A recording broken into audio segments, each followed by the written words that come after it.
Hi, I'm Mary, a librarian and book reviewer with a focus on stories written for kids, tweens, and teens. Today, I get to share with you this book called Silly Zoo Baby Guesses, a hilarious pattern book by W.T. Cosmos and illustrated by Jessica Warwick.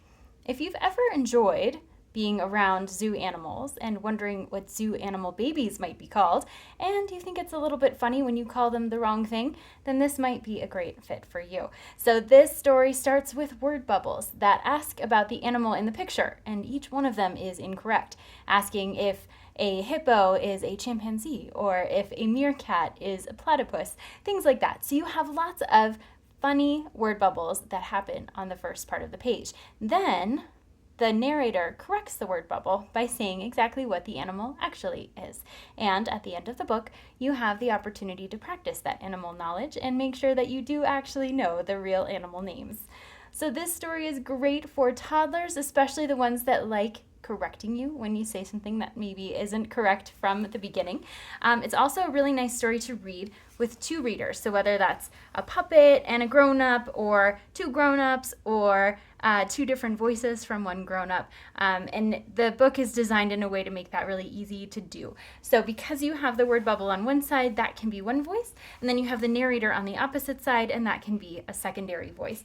So you have two images of each of the animals on each spread. You have a funny question at the beginning, and then you have a commentary that follows. So not a huge amount of text in this book. The characters themselves look mostly like the animal in real life, but then you also have a little bit of an anthropomorphic expression on their face, which just helps to connect young readers to the animals as you're going through the book.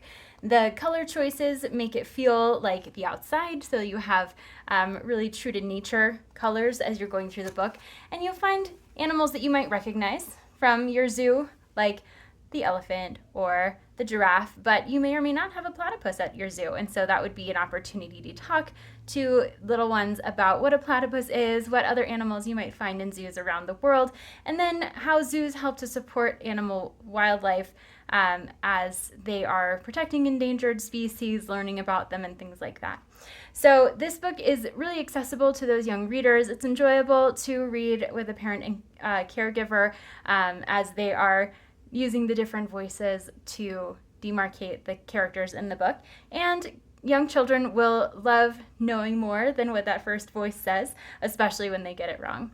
So this is a fun and accessible story for those young readers, and then it invites further discussion and discovery by going to your own zoo, by practicing the words that you've learned through the story, and by reading it again when you expect the humor that's coming. If this sounds like a great fit for you or for someone you know, I hope you look for it wherever you get your books.